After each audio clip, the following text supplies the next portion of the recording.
Good morning, good afternoon, good evening, wherever you're across this great wide world of ours. Or even if you're just in the States, I appreciate you watching my videos. And this is an important aspect of it is the Bureau of Indiana, Bureau of Indian Affairs, and the information about the BIA and how it should be reformed or defunded. I've been pushing this a lot lately, and had some people reach out to me and say, and I go by Dr. B, and they say, Dr. B, why are you pushing this so hard? And it's like, it goes back to, and I'm going to read this letter off to you folks in a few minutes, but it goes back to what, we've been very trying to be politically correct about a lot of things lately.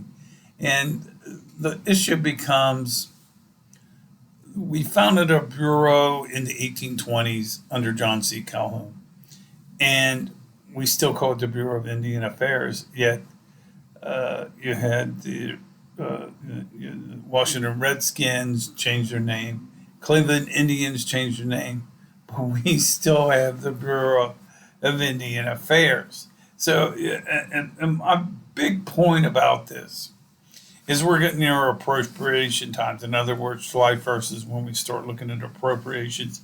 And I think this is a good ideal time to look at this and consider, I'm sure people are going to start looking like at NASA and the Starliner program with its issues it's having. And, and I'm liking the same analogy as looking at the Bureau of Indian Affairs under the Secretary of the Interior, and how much this, funding, and we got 12 regional offices, main office in Washington, D.C., the major tribes are west of the Mississippi. We have issues of the Indian Removal Act. We have issues of the Dawes Act. We have the question about the destruction of the bison, which is an excellent book. It's called, the title of the book is called Destruction of the Bison.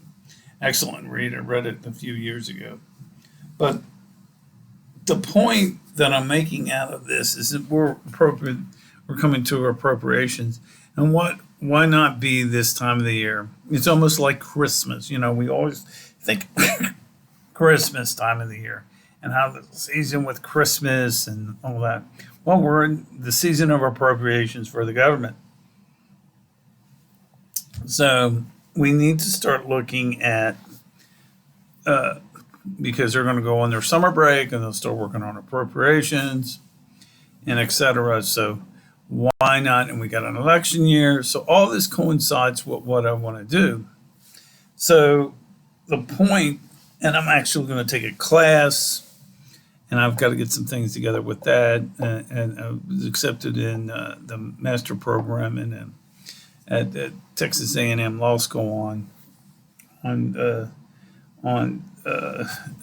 law degree in risk management, which coincides with what I really want to do about what's going on with the Bureau of Indian Affairs, and are we really managing this correctly? Are we appropriating the money correctly? Are we helping the individual tribes? Are we making the tribes, some tribes rich and some tribes poor? So there's no, I know we're not a socialist society, but my thing on this is the way to do this is you defund the BIA, create a new institution, and get rid of all the bureaucracy that's involved with the BIA, and especially get rid of the name Bureau of Indian Affairs. It's about time we get rid of the name, move this into the 21st century, and get things done. And so, point blankly, this is the letter, and I sent it out to a few of the senators, and it says, my name is Dr. Boyd T. Miller. I'm a committed scholar with a PhD in IO psychology from the esteemed University of Arizona Global Campus and an MA in history from the University of Cincinnati. I've recently been accepted in the Master of Criminal Law at Texas A&M Law School, furthering my unwavering commitment to understanding and advocating for justice. I am writing because I believe the Bureau of Indian Affairs is overspending and is out of date. This is additionally caused by historical drama within the indigenous people, tribes, and there is a lack of respect and trust within the individual tribes regarding the BIA.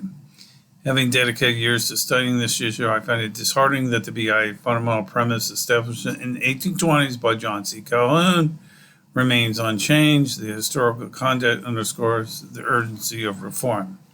I believe many organizations like Cleveland changed their name from the Cleveland Indians to the Cleveland Guardians, yet we have a brewer with Indians in its name.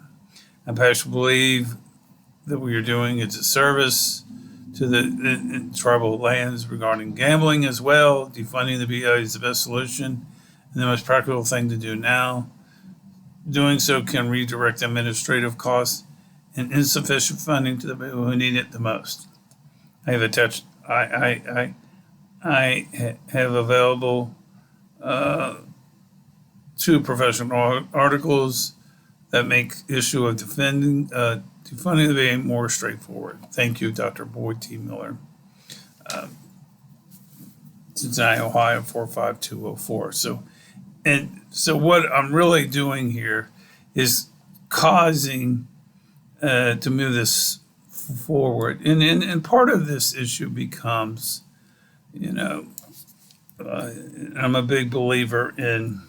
I'm a big believer, first off, in what government service. In other words, what I mean by government service is that, for somebody that knows a lot is going to be asked of. And I really believe that the issue that comes out of this is the fact that we, as a society, have really missed the boat, or is a cliche, or missed the opportunity to help tribal people better their lives. I'm a big component of empowerment and change. I even wrote a book about this, empowerment and change, and how we can empower people to better their lives. And just, I'm not a big believer in all this social reform, though I think it's important. Don't get me wrong. I think school, education, and social services are important, but to the extent that they're helping people and not hindering their growth. Part of this becomes out of the issue of Lyndon B. Johnson's and Robert F. Kennedy's Robert F. Kennedy, and I think Robert F. Kennedy Jr. is trying to bring this on by getting involved with it politically as well, is that to bring about change, social change that has a positive impact. I'm a big believer of what's going on with the BIAs. We're just kicking the can as we kick things down the road, moving things, and hopefully things will change. But when you think about this, we're into the 21st century. We're into more rights for people, more cultural savvy. We're more into respect of other people, and then I think what is happening here, because of the historical trauma such as the Indian Trails, Wounded Knee, the Dawes Act, pushing Native people off their lands for the case of just settlers. In case in point comes Oklahoma, where that was supposed to be all land for tribal people, and they start finding gold, silver, and other parts of minerals that were needed. And there again, we push people off. We have this issue in New Mexico, Arizona, where we have this. And like I said, part of this becomes the Cochise who fight back, but then the Union eventually at some point gets the upper hand and then forces settlement on people that just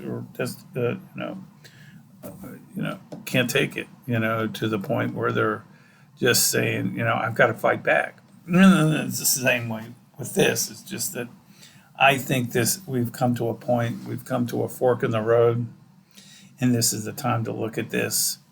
Is because we're spending all this money in the Ukrainian war, and I think that we need to look at this issue squarely in the eyes and say, hey, is this something that can be changed? Yes. Can it help and benefit people? When you have so much bureaucracy, 12 regional offices, I think that's overkill. I think also the office being located in Washington, D.C., overkill. It really should be more centralized in the United States. I've been advocating somewhere like Austin, Oklahoma City, Denver, Colorado, somewhere in the plains where there would be more advantageous for the indigenous people. Also, there should be more. If you call the office, well, it's up to the individual tribes. So then, why do I need to call you if we need to contact a tribe? So we're just really doing a duplication of effort. And why are we doing a duplication of effort? It's just that there is mistrust of this. So the goal for me is, when we talk about education, is we transform things and move things in a more positive light, but a positive life as well, because people have to be positive about life. But when you've been so kicked around so many times, it's like beating a dog. That's an analogy, and I'm not saying that. I'm not saying that, but if you make a dog and keep beating the dog, demeaning the dog is going to become mean or afraid. Same thing with the BIA. It just pushed the people around so much that they just have no respect and no trust in the organization anymore. So anyway, these are some food for thoughts. I will try to get, this is the middle of the week, I'll try to get a video up sometime towards the end of the week. Anyway, folks, please like and subscribe to my channel. This is my personal mission on this. One of my goals is to get this moving. I feel I'm getting called to do this, and it needs to be done as soon as possible. Anyway, folks, you have a great day, and feel free to reach out to me at bthomasmillerpsych@gmail.com. And we'll talk to you real soon, and have a great day. Bye.